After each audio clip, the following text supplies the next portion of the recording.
معزز ناظرین، السلام علیکم۔ آج ایک بار پھر ایک نئی اور معلوماتی ویڈیو کے ساتھ آپ کی خدمت میں حاضری کا موقع ملا ہے۔ امید ہے آپ ہماری اس کاوش کو قدر کی نگاہ سے دیکھیں گے۔ ابن خلدون اسلامی تاریخ کے وہ عظیم مفکر، فلسفی، مورخ، ماہر عمرانیات اور دانشور تھے جنہوں نے تاریخ کو صرف واقعات کا مجموعہ نہیں سمجھا بلکہ اس کے پیچھے چھپے اسباب، قوموں کے عروج اور زوال، معاشرت، سیاست، معیشت اور انسانی نفسیات کو بھی سمجھنے کی کوشش کی۔ دنیا آج انہیں بابائے عمرانیات کے نام سے یاد کرتی ہے۔ ان کی فکر اتنی گہری تھی کہ کئی مغربی مفکرین نے صدیوں بعد انہی کے نظریات کو جدید انداز میں پیش کیا۔ ابن خلدون نے نہ صرف تاریخ لکھی بلکہ یہ بھی بتایا کہ تاریخ کو پرکھنے کا صحیح طریقہ کیا ہے۔ ان کی مشہور کتاب مقدمہ ابن خلدون آج بھی دنیا کی عظیم ترین علمی کتابوں میں شمار ہوتی ہے۔ ابن خلدون کا پورا نام عبد الرحمن بن محمد بن خلدون الحضرمی تھا۔ وہ 27 مئی 1332 عیسوی میں شمالی افریقہ کے شہر تیونس میں پیدا ہوئے۔ ان کا خاندان اصل میں انڈلس یعنی موجودہ اسپین سے تعلق رکھتا تھا۔ ان کے بزرگ عرب تھے اور یمن کے مشہور قبیلے حضرموت سے تعلق رکھتے تھے۔ بعد میں ان کا خاندان وہاں سے ہجرت کر کے تیونس میں آباد ہو گیا۔ ابن خلدون ایک علمی اور معزز خاندان میں پیدا ہوئے۔ ان کے والد نہ صرف علم سے وابستہ تھے بلکہ تصوف اور روحانیت کا بھی ذوق رکھتے تھے۔ یہی وجہ تھی کہ ابن خلدون کو بچپن ہی سے بہترین علمی ماحول ملا۔ انہوں نے اللہ کی کتاب، حدیث، فقہ، عربی ادب، منطق، فلسفہ، ریاضی اور تاریخ کی تعلیم حاصل کی۔ ان کے اساتذہ اپنے زمانے کے بڑے علماء میں شمار ہوتے تھے۔ ابن خلدون غیر معمولی ذہانت کے مالک تھے۔ نوجوانی ہی میں انہوں نے مختلف علوم میں مہارت حاصل کر لی تھی، لیکن ان کی زندگی آسان نہ تھی۔ جب طاعون کی خوفناک وبا پھیلی تو ان کے والدین سمیت خاندان کے کئی افراد وفات پا گئے۔ اس حادثے نے ان کی زندگی پر گہرا اثر ڈالا۔ یہی وہ وقت تھا جب ابن خلدون نے دنیا کی بے ثبات اور قوموں کے عروج اور زوال کے بارے میں سنجیدگی سے غور کرنا شروع کیا۔ ابن خلدون نے اپنی عملی زندگی کا آغاز سرکاری ملازمت سے کیا۔ وہ مختلف بادشاہوں اور سلطنتوں کے درباروں میں اہم عہدوں پر فائز رہے۔ کبھی وزیر بنے، کبھی قاضی، کبھی سفیر اور کبھی مشیر۔ انہوں نے شمالی افریقہ، انڈلس، الجزائر، مراکش اور مصر کے سیاسی حالات کو قریب سے دیکھا۔ یہی تجربات بعد میں ان کی تحریروں میں نظر آتے ہیں۔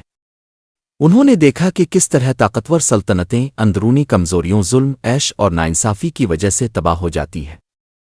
ابن خلدون کی زندگی مسلسل سفر، سیاست، سازشوں اور مشکلات سے بھری ہوئی تھی۔ کئی بار انہیں قید بھی کیا گیا۔ بعض حکمران ان کی ذہانت سے متاثر ہوتے تھے جبکہ بعض ان سے خوفزدہ رہتے تھے، لیکن ان تمام مشکلات کے باوجود انہوں نے تحقیق کا دامن نہیں چھوڑا۔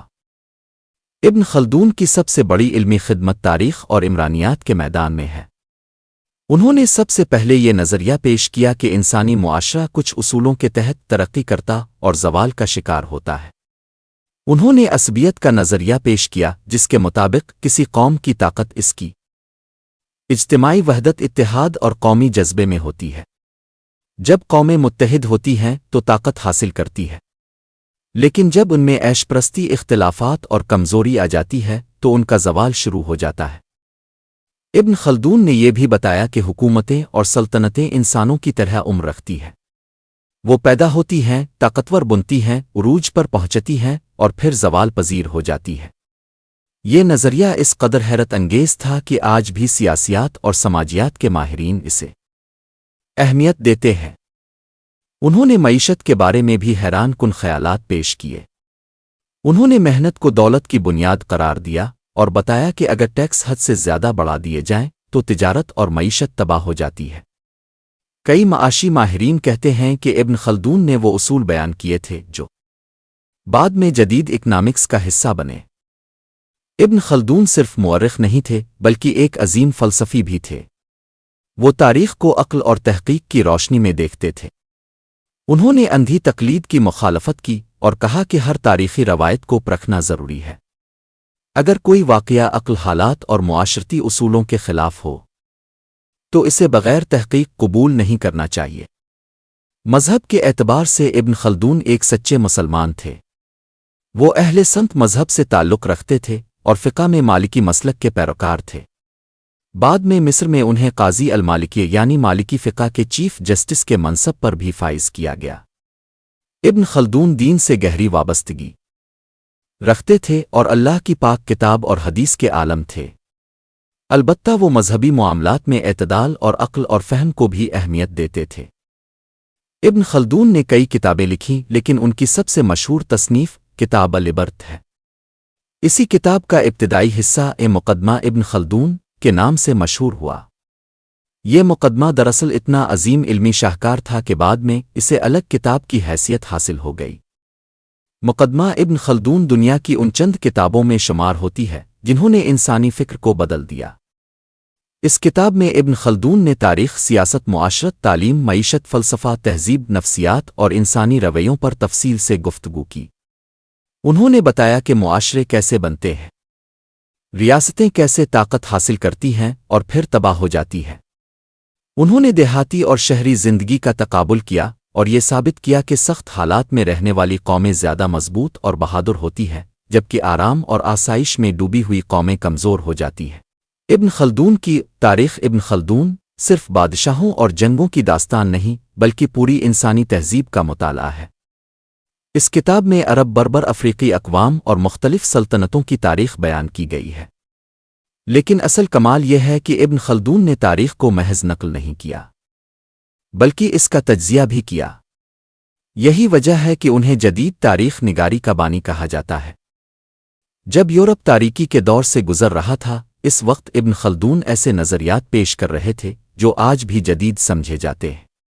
مغربی مفکرین نے بھی ابن خلدون کے خیالات کی تعریف کی۔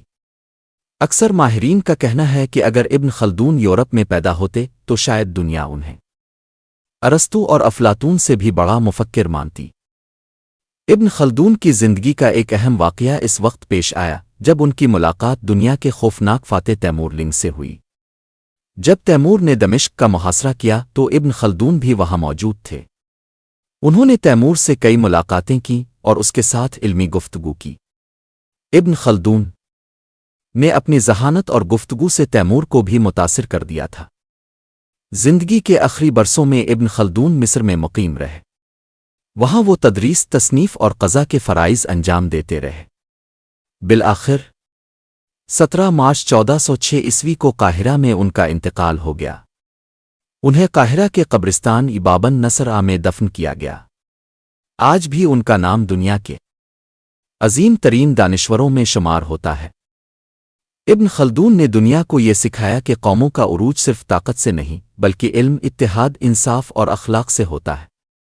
انہوں نے تاریخ کو نئی آنکھ دی، معاشرے کو سمجھنے کا نیا انداز دیا اور انسانیت کو غور و فکر کی دعوت دی۔ ان کی فکر آج بھی زندہ ہے، ان کی کتابیں آج بھی پڑھی جاتی ہیں اور ان کے نظریات آج بھی دنیا کی یونیورسٹیوں میں پڑھائے جاتے ہیں۔ یہ کہنا غلط نہ ہوگا کہ ابن خلدون صرف ایک مورخ نہیں تھے بلکہ وہ وقت سے بہت آگے دیکھنے والے مفکر تھے۔ انہوں نے صدیوں پہلے وہ حقائق بیان کر دیے تھے جنہیں دنیا آج بھی سمجھنے کی کوشش کر رہی ہے۔ پیارے ناظرین، اپنے ویڈیو ملاحظہ فرمائی۔ اس سے متعلق اپنے خیالات سے ضرور آگاہ کیجیے گا کیونکہ آپ کے کمنٹس ہمارے لیے بہت قیمتی اور مفید ہوتے ہیں۔ اگر ہماری یہ کاوش پسند آئی ہے تو اسے اپنے دوستوں کے ساتھ ضرور شیئر کیجیے گا۔ چینل بیکن آف نالج کو سبسکرائب کرنا ہرگز نہ بھولیے۔ اب ہماری ملاقات ہوگی ایک نئی ویڈیو میں، تب تک کے لیے اجازت دیں۔ اللہ حافظ۔